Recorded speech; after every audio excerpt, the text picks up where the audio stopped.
This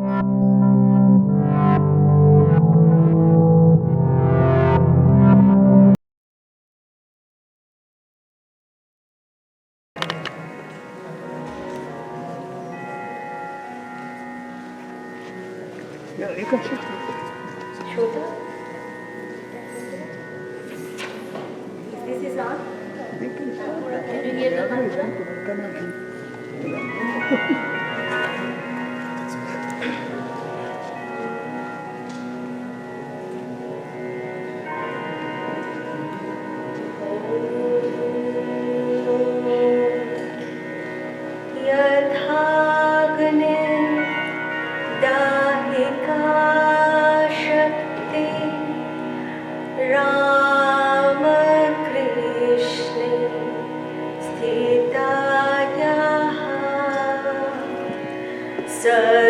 Sarvavidya Sarupaya Saradang Pranamamyaham Rama Krishna Kata Prana Tannama Shravanam Priyam Tad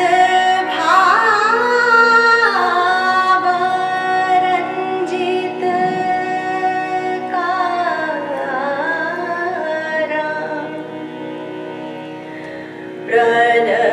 Pranamami Muhurmuhu Pavitram Charitam Yashah Pavitram Jivanam Tadha Pavitratam Sarupan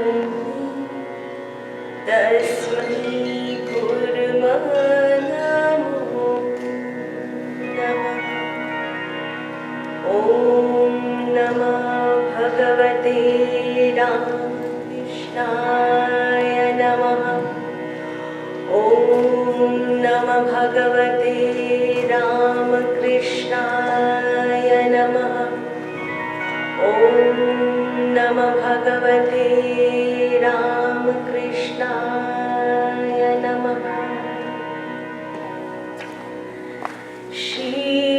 Shivoham Shivoham Shivoham Shivoham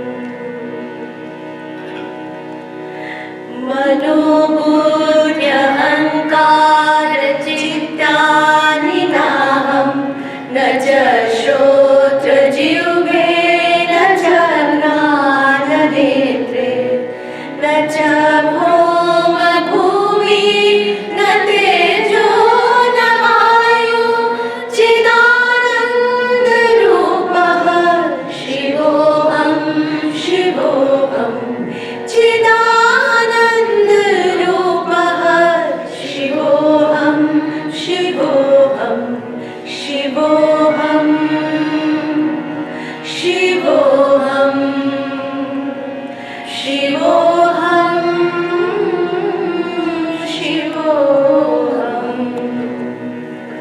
na cha prana sanjo na vai panchavayu na va sabda dhatur na va panchakosha na va pani padam na jo vasapayu chidananda rupah shivoham shivoham chidananda rupah shivoham shivoham shivoham shivoham shivoham shivoham न मे द्वेषरागो न मे लोभमोह मदो नैव मे नैव मात्सर्यभाव न धर्मो न चार्थो न कामो न मोक्षः चिदानन्दरूपः शिवोऽहं शिवोऽहं चिदानन्दरूपः शिवोऽहं शिवोऽहं शिवोऽहं शिवोऽहं शिवोऽहं शिवोऽहम् न पुण्यं न पापं न शौक्यं न दुःखं न मन्त्रो न तीर्थं न वेदा न यज्ञः अहं भोजनं चैव भोजानभोक्ता चिदानन्दरूपः शिवोऽहं शिवोऽहं चिदानन्दरूपः शिवोऽहं शिवोऽहं शिवोऽहं शिवोऽहं शिवोऽहं शिवोऽहम् न मृत्युर्न शङ्का न मे जातिभेदः पिता नैव मे नैव माता न जन्म न बन्धुर्न मित्रः गुरुर्नैव शिष्यः चिदानन्दरूपः शिवोऽहं शिवोऽहं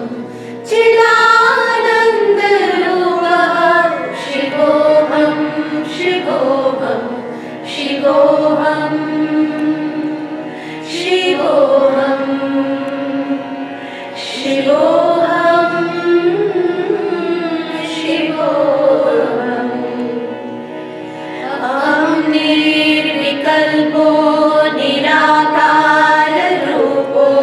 विभूत्वाच्च सर्वत्र सर्वेन्द्रियाणां न च सङ्गतं नैव मुक्तिरमेव चिदानन्दरूपः शिवोऽहं शिवोऽहं चिदानन्दरूपः शिवोऽहं शिवोऽहं शिवोऽहं शिवोऽहं शिवोऽहं शिवोऽहं शिवोऽहं शिवोऽहं शिवोऽहं शिवोऽहम्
Nami Guru Vivekananda,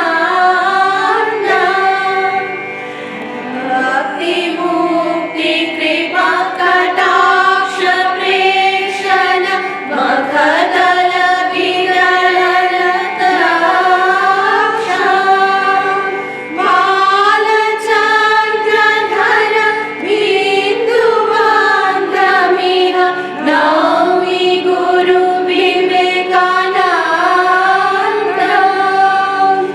Murta Maheshwara Mujjala Bhaskara Ishtamamara Narabandha Vande Vedatanu Murjita Gargita Anchana Kamini Bandha Murta Maheshwara Mujjala Bhaskara Mishamamara Narabandha.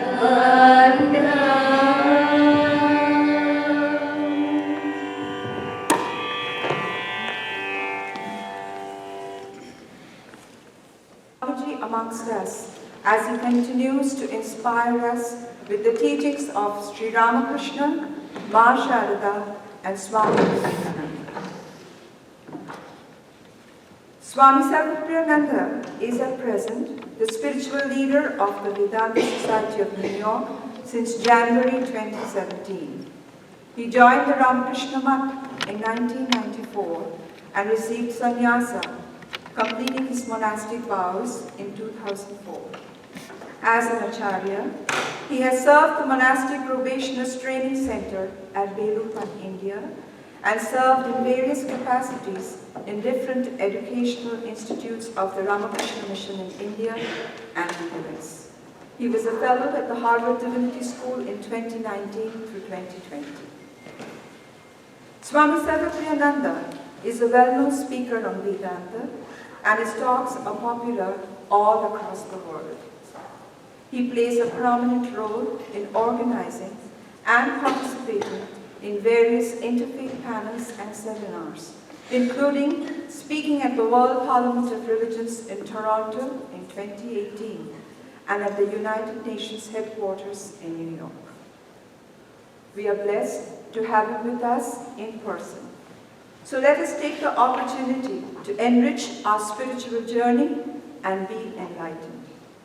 Today's topic by Swamiji is the nature of the self.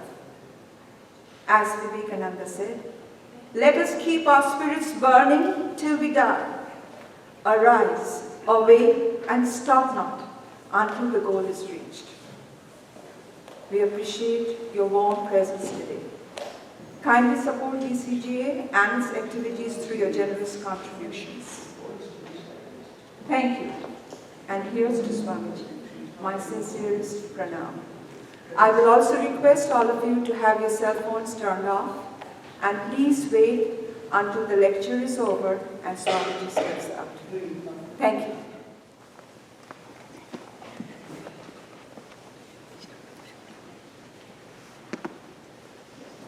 Om Asato Ma Sadgamaya Tamaso Ma Jyotirgamaya Nrityurma Amritam Gamaya. Om Shanti Shanti Shanti. Om, lead us from the unreal to the real. Lead us from darkness unto light. Lead us from death to immortality. Om, peace, peace, peace. Namaste and good morning to everyone. There was once a sign outside a church which said that today in church it's quite possible that God will speak to you, but it's highly unlikely that He will do so on your cell phone. So take time to switch it off. When I was coming in there was a sign which said, please reduce your cell phone volume. No, not reduce your cell phone volume. turn the thing off or put it on silent.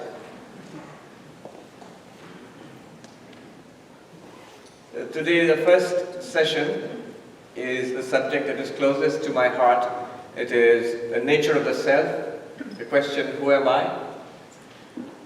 Swami Vivekananda, when he was in this country in the United States, late 19th century, often he would introduce what is spirituality. Generally, spirituality in all religions, in all spiritual traditions.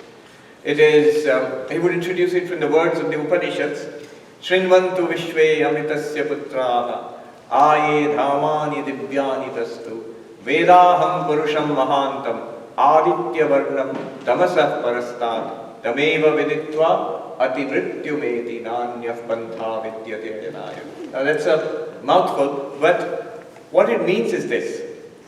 Listen, ye children of immortal bliss. Some rishi, some sage, long way back, literally thousands of years back in the history of India, he is addressing all of us as children of immortal bliss. We, whose one indubitable, irrefutable truth in our lives is death. We know we are all going to die. Everyone dies. In Vivekananda's own words, kings die and paupers die. The learned die and the ignorant die, and the rich and powerful die, and so do the poor and the downtrodden. Everyone dies. The universe is going towards death. And yet, this is a very profound message of spirituality. I'm using the word in the most generic sense. Is that there is a solution, there is an answer to this question about death. We're children of immortal bliss, that we are immortal. And he's saying, even if there are gods in the heaven, at the Vedic time, the Vedic gods, who are also sentient beings like us, just more powerful. You also listen to me, because this message is something that you do not know. What is this message? I have known that infinite being, Purusham Mahantam. What infinite being? What's it like? Aditya Varnam, like the blazing forth, like the sun, of infinite radiance. Not a physical radiance, not like this, but the radiance of awareness, of consciousness, of existence awareness. That infinite radiance, I have known that forever beyond darkness. Tamasah Parastat. Darkness means the darkness of death and misery and suffering and frustration and unhappiness and unfulfillment. Beyond that, there is some reality, something which is beyond all this. What happens if I know that? Tameva viditva ati mrityu vedi. Knowing that one goes beyond death, one goes beyond sorrow, one goes beyond limitation. Well, isn't there any other way? Nanyaf pantha vidyate. There is no other way. Every other way, whether it is money or relationships or power or learning in this world, it's only a temporary solution. It will give us some happiness, it will do some good in this world, but also very temporary and ultimately not deeply fulfilling. It's like yesterday I quoted Sri Ramakrishna, the zeros and the one. Everything that we get in this world, all the best things are still zeros. They are good for something in this world, definitely, but they are not deeply satisfying. They do not fulfill us. The poet speaks of the God-shaped hole in the psyche of humanity. In the 20th century and the 21st century, as the tide of faith recedes, as people stop believing in God and moving away from spirituality, there is a God-shaped hole in our heart. And that hole cannot be filled with money or relationships or pleasure or technology or art or science. No. The God-shaped hole can only be filled by God. There is no other way. Science, politics, whatever you do, it will not lead to that satisfaction with that fulfillment we are looking for. It will not lead to transcendence of suffering. So this is the promise of spirituality. And this I see as the generic promise of spirituality, whichever tradition you are in. Here we are in a Christian space. So from a Christian perspective, from a Hindu perspective, Buddhist, Islamic, Jewish, the central message is that there is some spiritual reality, that religion is true. at its essence, at its core, there is this truth which we must seek, because that's what we are seeking, knowingly or unknowingly, throughout our lives. Tameva viditva ati mrityu viditi. By realizing that, we go beyond sorrow.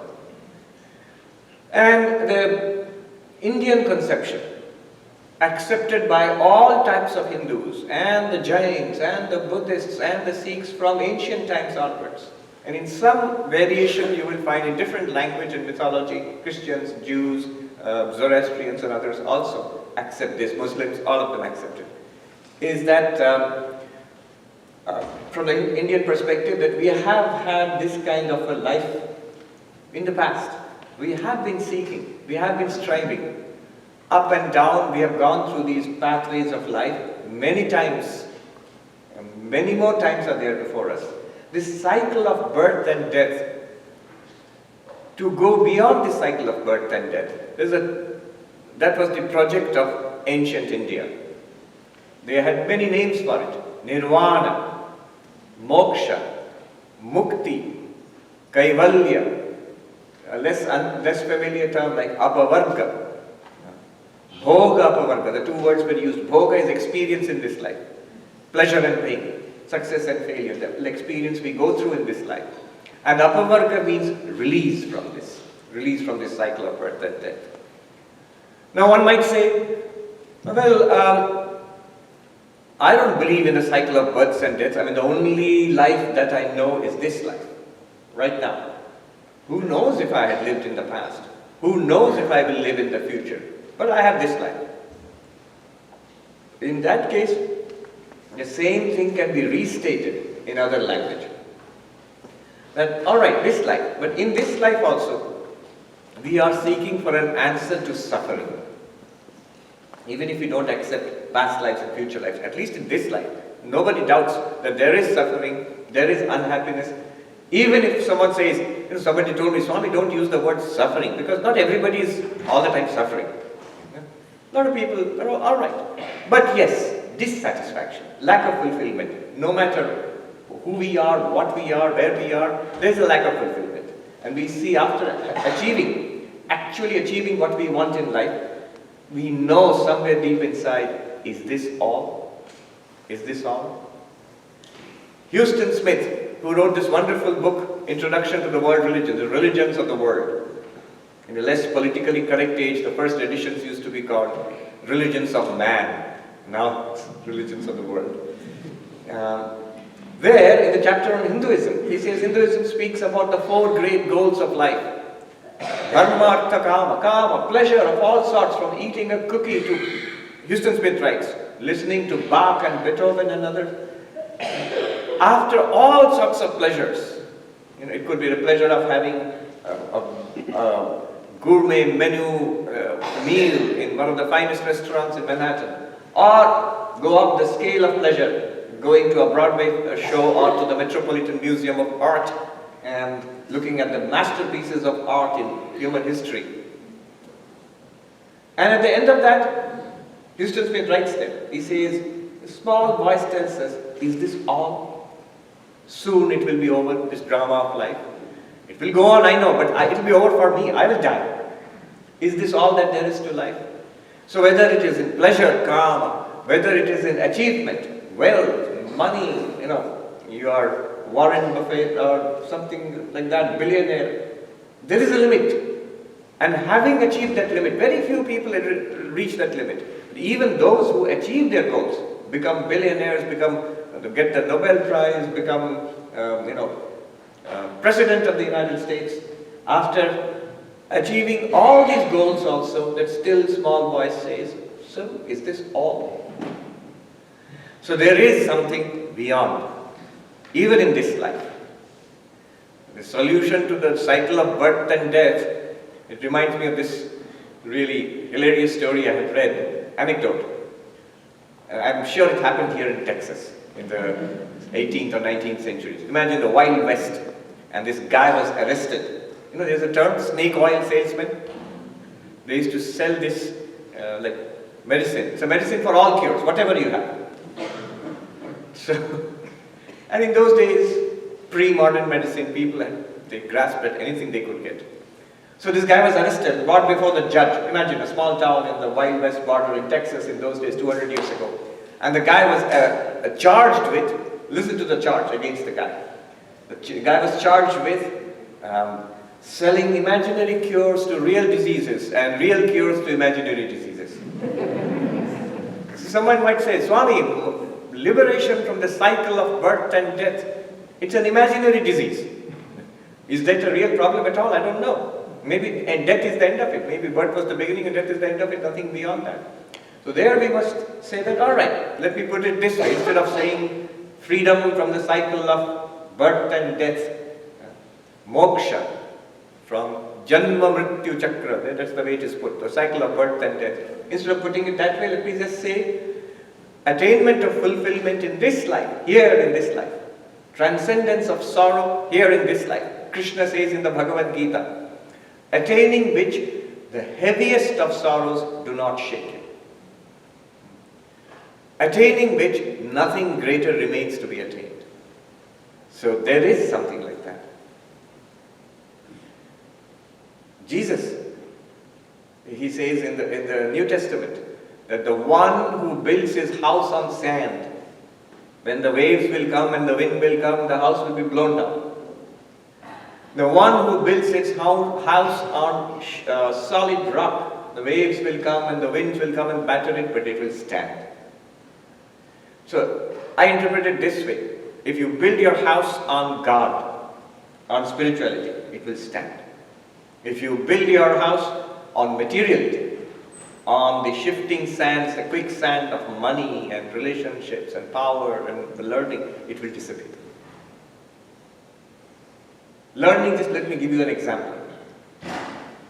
There are these very similar, like mirror images. But one is based on spirituality, one is based on material and this world. There's this professor whom I liked, his work is very good. I will not take his name, I think he is still alive, very ill. So he is learned, vastly learned in Indian philosophy. So all the time stuff I'm talking about, he actually knows all this stuff. And he's also vastly learned in Western philosophy, in the philosophy called phenomenology. There was a great Western philosopher in Germany at the beginning of the 20th century, Husserl. So this Indian philosopher today, he is a leading authority on Husserl. So he's a master of both Eastern and Western thought. One day I met him in Calcutta. We have a big center in Calcutta in our order called the Institute of Culture, Goldberg. So there I met him at the end of a conference at tea time. And he was saying to me, Swami, I'm not well, I'm not feeling happy. I had this mild stroke and now I can't remember. You know, it's a big shock for a scholar who has spent all his life gathering the gems of wisdom from the East and the West. Now I can't remember. It's like a multi-millionaire or billionaire losing everything in a Wall Street crash. I can't remember. Not only that, my mind used to be so quick, I could grasp. But now, it doesn't work so well. Naturally, because there is a stroke and all. That is one picture. The other picture is the Swami I knew, another great, very scholarly Swami, who was our teacher. Long ago, many, many years ago. I can take his name because he has passed. Swami Mokshadanandaji, Ram Maharaj. And a similar picture, vastly learned Swami and deeply spiritual. And we used to go to him with all our Vedanta questions. So one day, towards the end of his life, I went with a Vedanta question. I was a novice, a brahmachari. So I went to him and I asked him a question and he would give these brilliant answers, both insightful and also backed up with a lot of learning. And that time, that last time I went to him, I asked him a question. And his answer, notice, his answer was, he thought and thought. He was very frail, lying on the bed. And then he said, I can't remember. It's not coming anymore. Because ill health. Then, let it go. Its task is done. In Bengali he said, oh, ja, or kaj hoye gache. See, what is it that he has got? Out of all that learning and all that cultivation of philosophy and spiritual practices, meditation, prayer, which he has done all his life, he has got something after which illness has come. All his learning is going away, fading away. He's not concerned. He gave this most brilliant smile, twinkling eyes and said, let it go.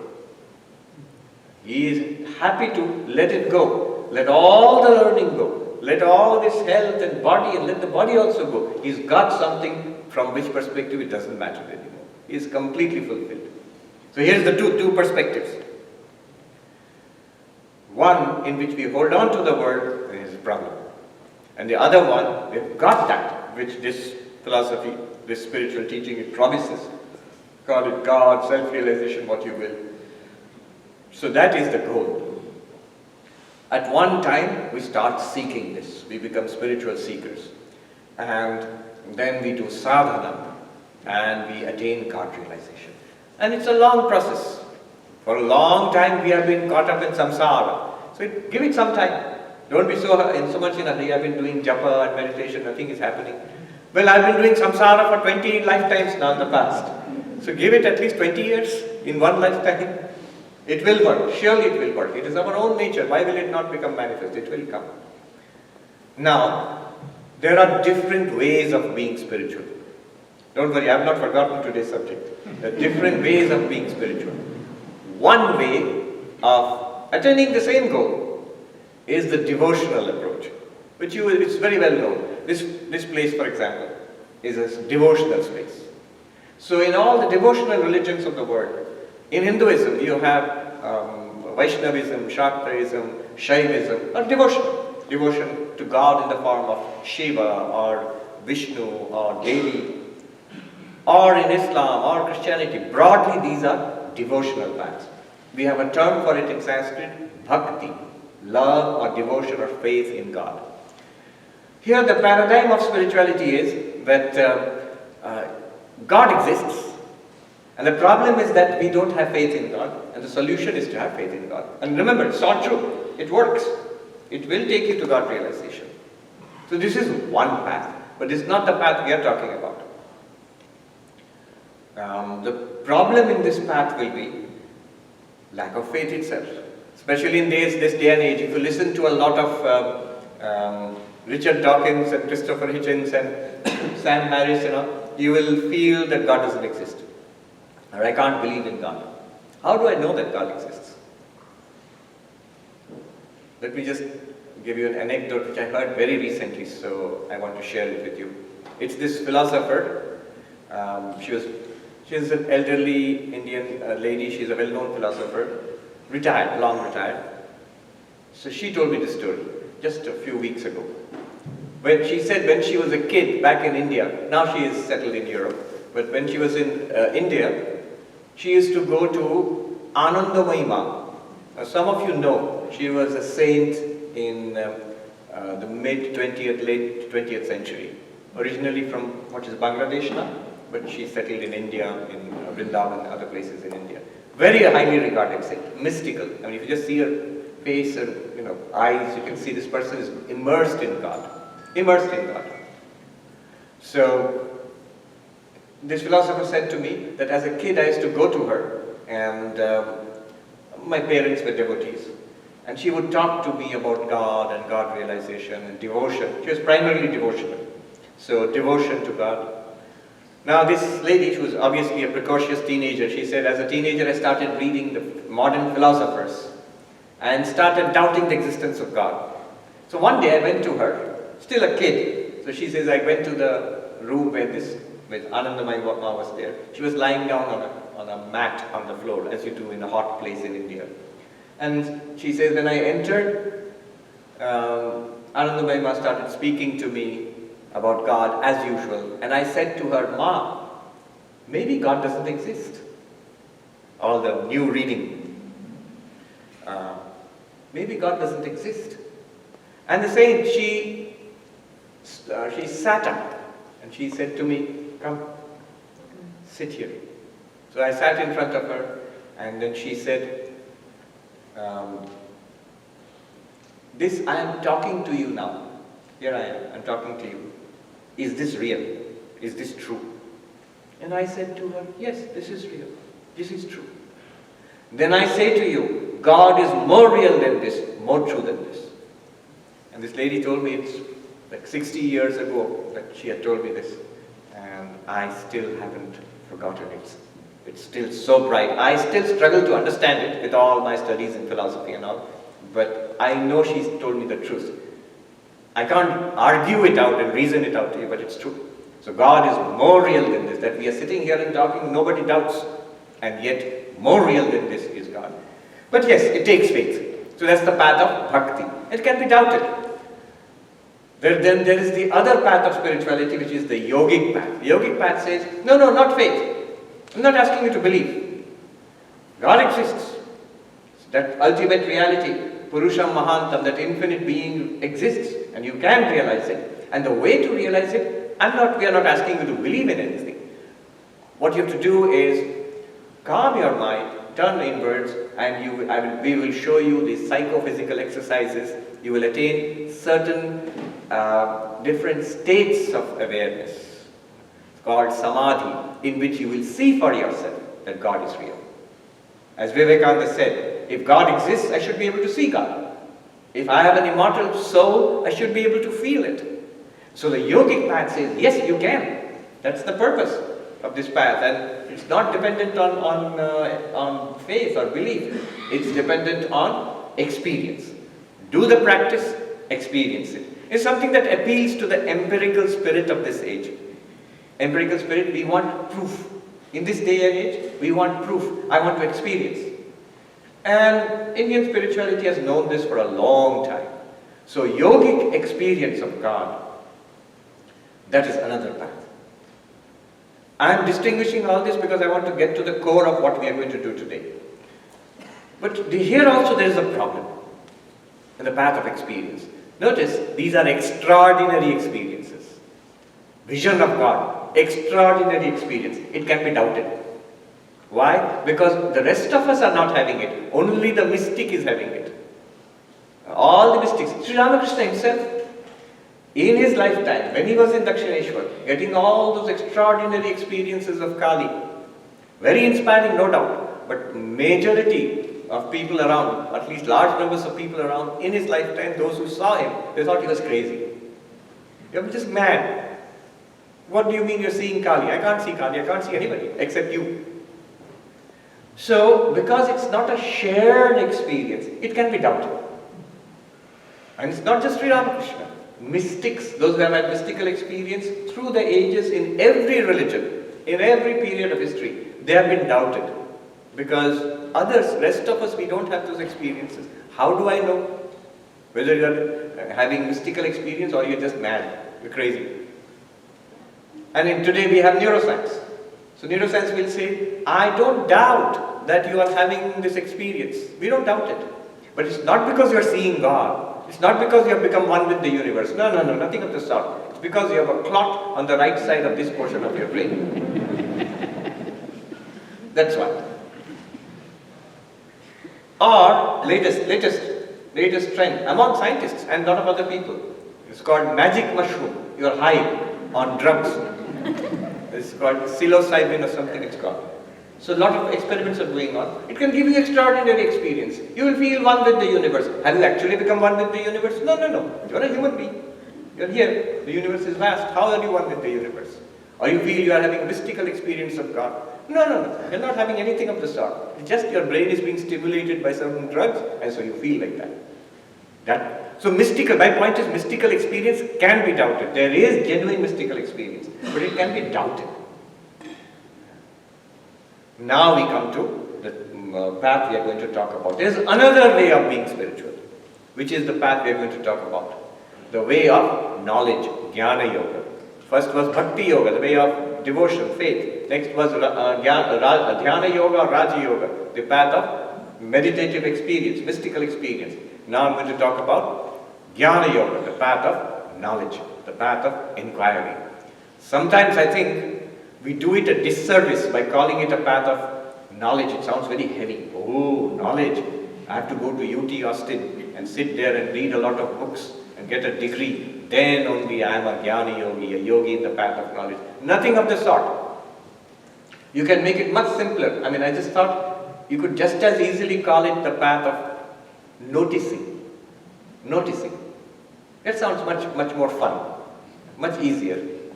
Not asking you to read books and know something. We are being asked to notice something. So in this path, we are not asked to believe in anything. In fact, you must not believe, you must understand. We are not even asked to get extraordinary mystical experience. Sit like this, meditate like, breathe like this, meditate like this. And how long? 20 years. 30 years. There was this student, no doubt again from Texas, who went to a Zen monastery and asked the master, I want enlightenment, give it to me. And the master said, you have to sit like this, you have to meditate like this, you have to lead a life like this. How long? That's the thing, first and foremost. Must be done quickly, just like that. That's the Texan spirit. How long? And the master said, 10 years. If you try hard, sincerely, 10 years, maybe. I said, no, that's too long. Suppose I try twice as hard, I meditate twice as long. Then how long? The master said, 20 years. That very impatience will become a barrier. Here it's not, we are not asking you to meditate for 20 years or 10 years. No. In this path, what we are being asked to do is inquire into our already existing experience, not some mystical experience of God. Common shared experience, like we have right now. That much is enough. Right now what we are sitting here experiencing this hall, experiencing ourselves, this much is enough. Sitting here, this experience, inquire into it, and we'll reach this God realization, self-realization, whatever you call it. How will we inquire into it? That's what will be taught in this path. The advantage of this path is, it does not demand faith. The advantage of this path is, it does not demand extraordinary visions of God. You may get it, but that's not necessary. I mean, what's more common than waking, dreaming, sleeping? Everybody wakes, dreams and sleeps. What's more common than seeing and seeing? Drashta and Drishya. You are the seer, this is seen. That much is necessary. And then investigate into that. How you will investigate, that will be shown by this path. And the promise is, we will come to a realization of that which we are seeking, that infinite radiance, Purusham Mahanta. Today we will do this inquiry. So this is the path of inquiry. In this path, the spiritual journey is not going to some place called heaven. It is not waiting for something to happen in the future. It's right here, right now, and it's not something else called God. It is us. We have to inquire into ourselves. Now you ask a question, what do you mean by inquire into ourselves? Inquire into our present experience. Experience of what? Of ourselves, of here, what we are. This question of who am I or what am I? There's this funny story of a preacher who goes to an elder care facility. So all the elderly people are there, and this preacher is asking the same. I think he must be a Vedanta teacher. Who am I? Do you know who am I? One lady smiled at him, elderly lady, looked at him, smiled, and said, my dear, if you want to know, you go and ask the front desk. They know who everybody here is. Our experience of ourselves. So, the advantage of this method is, we can do it right away, anytime. We can inquire for ourselves and take a look. So what we're going to do now is notice, take a look. And speak. And what we can all do is listen to the words, try to understand what is being said, and notice. Listen, understand, notice. Notice what? Notice in our experience. We'll talk about something which is already present. And at one point, up to a long distance, we will all agree, it's real. It's right here, it's true. There's no doubt about it. At one point it will seem theoretical, philosophical. And Vedanta claims even at that point it's absolutely real right here, right now. That transition is enlightenment. That final claim, which we will see, if we can honestly say to ourselves, it's true, I am that reality which I have noticed now, then you are enlightened. Congratulations. Job is done. Today will be a landmark day in your lives. Or if it's not done, work remains to be done. And more practice or more inquiry is necessary. So let's go on this journey. As I continue into the teaching, so I started with the broad idea of spiritual life. What is the spiritual quest? Then we came down to the different ways of being spiritual, devotional, mystical, and this knowledge, inquiry. Now we're going to do this inquiry. I have, in this path, the Upanishads furnish me with a wide range of approaches. So many amazing ways of doing this inquiry. I'll take up one of the most common. Those who have heard me earlier or have studied Vedanta, many of you have studied Vedanta for a long time. So you know this as Panchakosha Viveka, the inquiry into the 5 sheets of our being. What are the 5 sheets? Sounds fancy. It's nothing more than this being. So listen carefully, understand, and then take a look. It could be physically take a look. It could be in your feelings, mentally take a look. Who am I? What am I? The Upanishad says, take a look at your present experience of yourself. The moment you have said, what am I? Point out to yourself, here, I am this. What is this? This is I. I am this and this is I. This is what this thing, this body, is what the Upanishads call Annamaya, the food sheath. Because it's a modification of food. What we eat and drink is modified and assimilated and goes to sustain this body. So this is our first, the beginning of our journey, this body. And the journey is not outwards, journey is going to be inwards. Inwards, by inwards I don't mean physically inwards. If you go physically into the body, with a probe or with a scan, you will find, what will you find? You will find more body. Flesh and bones and all, blood and all the gooey, icky stuff which is inside this body. You will find that. By inwards, I mean inwards into our experience of ourselves. The feeling we have about ourselves. So this body, now, notice. No, that is not good. Not notice that. Notice something about the body. That the body is subject to continuous change. Babyhood, childhood, teenage, youth.